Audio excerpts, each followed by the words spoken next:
Alhamdulillah, asyhadu an la ilaha illallah wahdahu la syarika lah, wa asyhadu anna Muhammadan abduhu wa rasuluhu la nabiyya ba'dah. Allahumma salli ala sayyidina Muhammadin wa ala alihi wa sahbihi wa mawala. Ayyuhan nas ittaqullaha wa la tamutunna illa wa antum muslimun. Pertama sekali yang kamu muliakan Walid di Bakongan, kemudian yang kamu muliakan Abun di Rodono, yang kamu muliakan pengurus Tasdapi, yang kamu muliakan ketua dan pengurus Ruda, yang kamu muliakan ketua dan pengurus FMTD Klub Raya, serta yang kamu muliakan para hadirin, tengku-tengku, saudara, ibu-ibu yang berhadir di tempat yang berbahagia, bahwa bertanya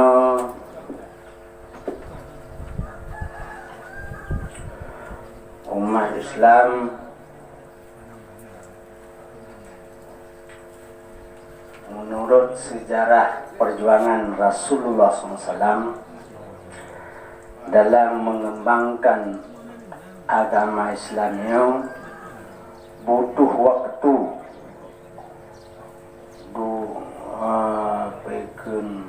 lebih terlebih untuk membina akidah ketauhidan. Sedangkan pembinaan muamalah lebih kurang betul, sehingga masa dakwah Nabi lebih kurang 20 tahun. Jadi ada dekalan rentang waktu perjalanan dakwah Nabi lebih baju ke dakwah akidah tauhid ketimbang pembinaan muamalah, ibadah dan sebagainya. Maka diketahui dengan itu bahwasanya tanya selayaknya yang pertama yang harus dikukuhkan adalah persoalan akidah. Kemudian Imam Ghazali menyebutkan dalam satu kitabnya yang dikutip oleh pengarang kitab Ta'aruf li Madhab Ahli Tasawuf, Syekh Abu Bakar Muhammad bin Ishaq Al-Kalabazi, di mana Imam Ghazali nikun Zakaral Imamul Ghazali khamsata asya'a bi usul tauhid. Disebut oleh Imam Ghazali 5 sesuatu sebagai pangkal dalam ilmu tauhid atau dalam bertauhid. La budda li kulli mukallafin, tidak boleh tidak bagi setiap mukallaf min i'tiqadihinna, daripada mengiktikadkan akan 5 usul tersebut, 5 pokok tersebut. Pertama, wujudul bari ta'ala, tentang kewujudan Allah Subhanahu wa taala.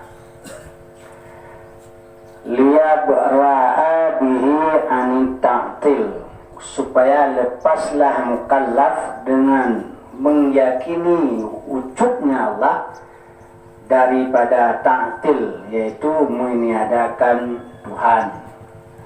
Meniadakan Tuhannya adalah paham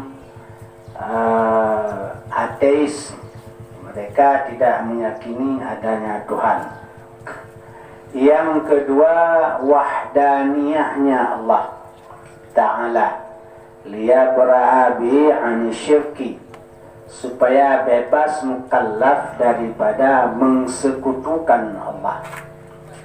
Yang ketiga, tansihuhu ta'ala an kaunihi jauharan au ardan wa an lawasimi kullin minhuma liyabra'u bihi minat tashbih.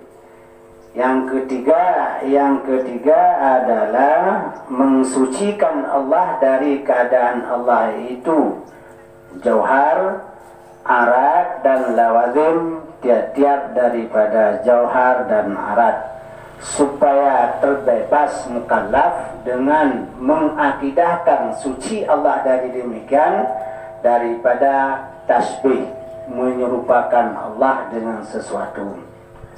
Rabi'uha, yang keempat adalah meyakini ibda'uhu ta'ala, menciptakan tanpa contoh oleh Allah Ta'ala, biqudratihi, dengan kuasanya Allah, wa ikhtiyarihi, dengan ikhtiar Allah Ta'ala, likulli ma siwahu, untuk setiap sesuatu selain Allah, agar terbebas mukallaf daripada perkataan karena dan sebab dan sebagainya. Yang kelima adalah tadbirnya Allah, mengakidahkan bahwa Allah lah yang mengurus li jami'i mubtada'atihi, dari mengurus Allah, tayakini dan akidahkan Allah lah yang mengurus akan segala yang diciptakannya, agar terbebas katanya daripada tadbir tabiat do si menan nyan baina menan, atau tadbir kawakib atau tadbir malaikah. Kepu guna ta'kidah bahwa Allah yang mengurus supaya baina paham nyan cit uruh kedawai, nyan cit lagi mata uro langit dijak bak poros droi, lagi paham filsafah, atau untuk menghindari paham bahawa segala urusan makhluk diuruh oleh malaikat. Tidak, harus ta'kidah bahawa Allah adalah pentadbirnya, pengurusnya. Dari yang pertama adalah ta'kidah wujud Allah Subhanahu Wa Taala, sebenarnya bukan sekedar menghindari ta'til, menghindari bukan sekedar untuk menghindari tiadanya Allah, tapi untuk menghindari pertama berikut dayakini Allah hana. Yang kedua, dayakini Allah muntaha dengan yang na. Nyan lagi nyan. Kemudian yang kedua, meyakini tentang wahdaniyah Allah. Wahdaniyah Allahnya adalah mengikat dengan wahdah pada zat, wahdah pada af'al, pada sifat, dan wahdah pada af'al. Wahdah pada zat adalah untuk menghindari akidah daripada penyatuan antara beberapa zat, sehingga dari wahdah pada zatnya terhindarlah paham hulul dan ittihad. Hululnya adalah menjadikan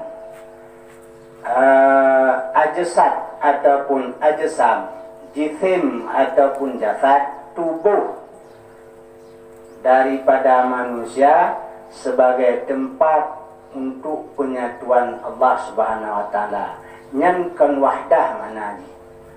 Kan wahdah, tapi melanggar dari pengertian wahdaniyah. Yang wahdaniyah adalah tidak meyakini Allah itu bertempat pada tubuh manusia. Kemudian menghindari daripada ittihad. Ittihad ini adalah penyatuan makhluk dengan Allah atau penyatuan Allah dengan makhluk, sehingga pena mentang makhluk itu adalah Allah. Sehingga dipahami oleh orang yang bahwa apa yang terlihat itu adalah Allah. Maka ungkapan daripada orang yang berpaham ijtihad, wa mal kalbu wal khinsiru illa ilahuna, tidaklah terlihat anjing dan babi kecuali itulah Tuhan kita. Jadi mengkalan asaya Tuhan, mengkalan batai Tuhan. Yang paham di ittihad dari wahdah cik, tapi wahdah yang tidak benar, keliru. Sehingga idanya dari kini yang masuk wahdah adalah esanya Allah pada zat, tidak sama zat Allah dengan semua zat, tidak ada penyatuan zat Allah dengan semua zat, dan tidak ada zat Allah bertempat pada zat manusia. Kemudian sehingga dengan tayakini laginya, maka itanya bebas dari kesyirikan.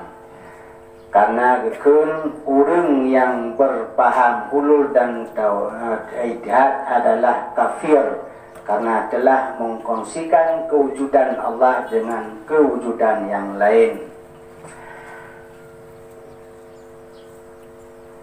Para hadirin yang kami muliakan,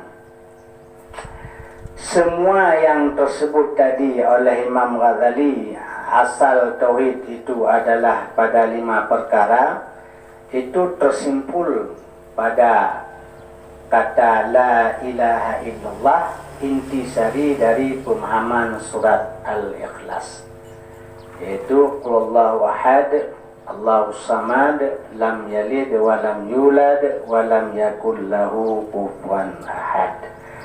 Demikian penyampaian sementara dari kamu. Mungkin nanti lebih kita kamu kepada tanya jawab untuk memperdalam pembahasannya. Sekian dan terima kasih.